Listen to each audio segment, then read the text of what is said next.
Hi, my name is Brad Constantine, and this is a podcast of the New Testament. I'll be using as the text the King James Version along with the Joseph Smith translation. Although this is not an official recording of the Church of Jesus Christ of Latter-day Saints, every effort's been made to be as doctrinally accurate as possible. I'll also be using quotes from general authorities of the Church, the apostles and prophets, and BYU professors and others, and every word out of the Scriptures themselves. So if you're ready for a really detailed analysis of the New Testament, you've come to the right place. Welcome. Welcome back. This is going to be from Matthew chapter 8. Now this is also going to be including some of Mark and some of Luke, some of Mark chapter 1, some of Luke chapter 3 or chapter 4, and we'll get into that and show you here in a second. But we'll start with a little introduction about this first of all. So some of this is going to be miracles of Jesus. The healing of the sicknesses and lepers is in chapter 8. The centurion's servant, Peter's mother-in-law, is also mentioned.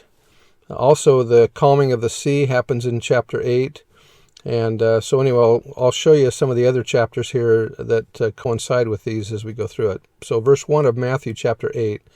And when Jesus was come down from the mountain, great multitudes followed him.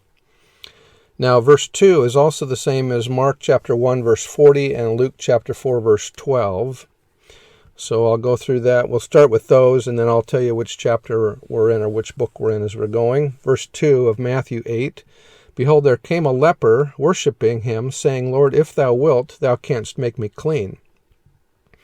In the Mark version, it says, there came a leper to him, beseeching him, and kneeling down to him, said, if thou wilt, thou canst make me clean. But in the Luke chapter 4 version, it says, it came to pass when he was in a certain city, behold, a man full of leprosy, who seeing Jesus fell on his face and besought him, saying, Lord, if thou wilt, thou canst make me clean. Notice the full of leprosy. This means the man's probably near death here. He's probably in an advanced stage of leprosy from his head to toe, and that he's near unto death. Notice that he also does not doubt that Jesus could heal him, but he's asking if he would do it. Back to Matthew verse 3, and Jesus put forth his hand and touched him, saying, I will, be thou clean. And immediately his leprosy was cleansed. In the Mark version, verse 42 says, and as soon as he had spoken, immediately the leprosy departed from him, and he was cleansed. And then verse 43 of Mark, and he straightly charged him, and forthwith sent him away. Verse 44 says, and saith unto him, see thou say nothing to any man, but go thy way, show thyself to the priest, and offer for thy cleansing those things which Moses commanded, for a testimony unto them. Now back to the Matthew chapter 8, and Jesus said unto him, see thou tell no man, but go thy way, show thyself to the priest, and offer the gift that Moses commanded for a testimony unto them. Jesus was being humble and not wanting the miracle spoken of very much. It may be at this time, when men were flocking to him in such great numbers, further fame and notoriety would have hindered him in his travels in preaching, or that such a notable miracle would fan the flames of persecution that already were beginning. Back to the Mark version. But he went out and began to publish it much, and to blaze abroad or spread widely the matter, insomuch that Jesus could no more openly enter into the city, but was without in solitary places, and they came to him from every quarter. So now he has to go off by himself a little bit here. In the Luke version, it says, but so much the more went there a fame abroad of him, and great multitudes came together to hear and to be healed by him of their infirmities, and he withdrew himself into the wilderness and prayed. Back to the Matthew 8, and when Jesus, this is verse 5, when Jesus was entered into Capernaum, there came unto him a centurion beseeching him. In Luke chapter 7, verse 1, it says, now when he had ended all these sayings, in the audience of the people, he entered into Capernaum, and a certain centurion's servant, who was dear unto him, was sick and ready to die. And when he heard of Jesus, he sent unto him the elders of the Jews, beseeching him that he would come and heal his servant. Back to the Matthew verse 6, and saying, Lord, my servant lieth at home, sick of the palsy, grievously tormented. In verse 4 of Luke chapter 7, it says, and when they came to Jesus, they besought him instantly or earnestly, saying that he was worthy for whom he should do this. For he loveth our nation, and he hath built us a synagogue. Back to Matthew verse 7, and Jesus said unto him, I will come and heal him. The centurion answered and said, Lord, I am not worthy or qualified or fit that thou shouldst come under my roof. But speak the word only, and my servant shall be healed. For I am a man under authority, having soldiers under me, and I say unto this man, Go, and he goeth, and to another, Come, and he cometh, and to my servant, Do this, and he doeth it. And when they had followed him, when they that followed him heard this, they marveled. And when Jesus heard this, he said to them that followed, Verily I say unto you, I have not found so great faith, no, not in Israel. This is symbolic also that righteous Gentiles are entitled to the blessings of the gospel, just like the house of Israel. Verse 11, I say unto you that many shall come from the east and the west, and shall sit down with Abraham and Isaac and Jacob in the kingdom of heaven. But the children of the wicked one be cast out into outer darkness, where there shall be weeping and gnashing of teeth. And Jesus said unto the centurion, Go thy way, and as thou hast believed, so be it unto thee. And his servant was healed in the selfsame hour. Now back over to the Luke version, it says, And they who were sent, returning to the house, found the servant whole, who had been sick. Then back to Matthew chapter 8. And when Jesus came into Peter's house, he saw his wife's mother laid and sick of a fever. And he touched her hand, or took hold of, and the fever left her, and she arose and ministered unto them. Now, it's interesting that in the Mark version it says, And Simon's wife's mother lay sick of a fever, and they besought him for her. So she must have been so out of it, so unconscious or whatever, that she didn't ask him, but the others that were there asked Jesus to heal her. So there was sufficient faith in the room that this could happen. Back to the Matthew 8, verse 16. Now when the evening was come, they brought unto him many that were possessed with devils, and he cast out the evil spirits with the word, and healed all that were sick. And it might be fulfilled which was spoken by Esaias, or Isaiah the prophet, saying, Himself took our infirmities and bare our sicknesses. Verse 18, Now when Jesus saw great multitudes about him, he gave commandment to depart unto the other side of the sea. And they launched forth, it says in Luke chapter 8. Back to Matthew 8, verse 19, And a certain scribe came unto him, and said, Master, I will follow thee whithersoever thou goest. And Jesus said unto him, The foxes have holes, and the birds of the air have nests, but the Son of Man hath not where to lay his head. This is the same as in Luke chapter 9, verses 57, beginning in verse 57. Back to Matthew 8:21, And another of his disciples said unto him, Lord, suffer, or allow me first to go and bury my father.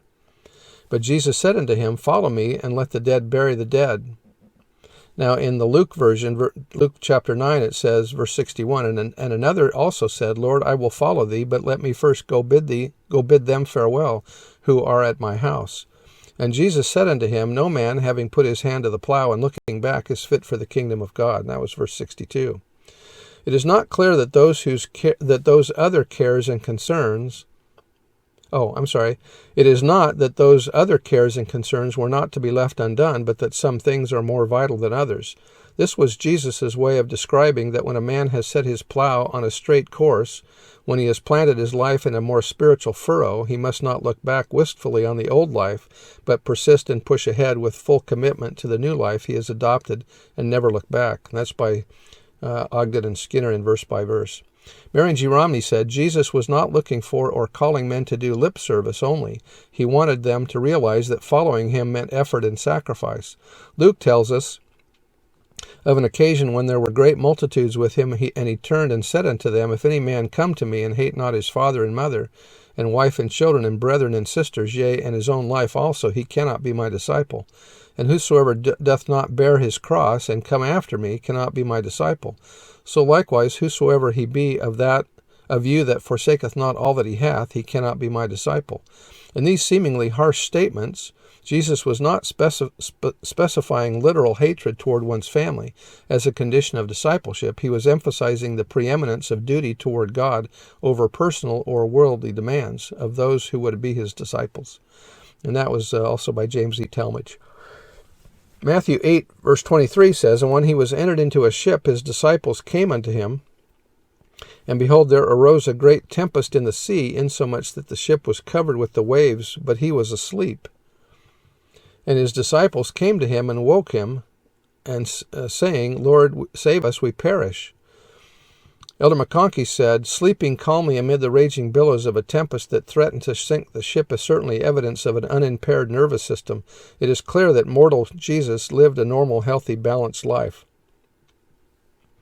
Back to Matthew, verse 26 says, Then he arose and rebuked the winds and the sea, and there was a great calm.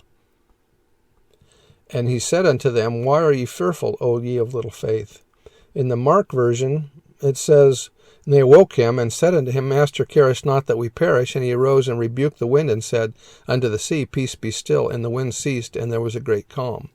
He who spoke and created all things now spoke, and winds and water obeyed him again. Elder McConkie said, Deity intervenes in temporal things, even controlling and moderating the elements for the faithful. He maintains special watch care over those who, by obedience and righteousness, become his especial friends.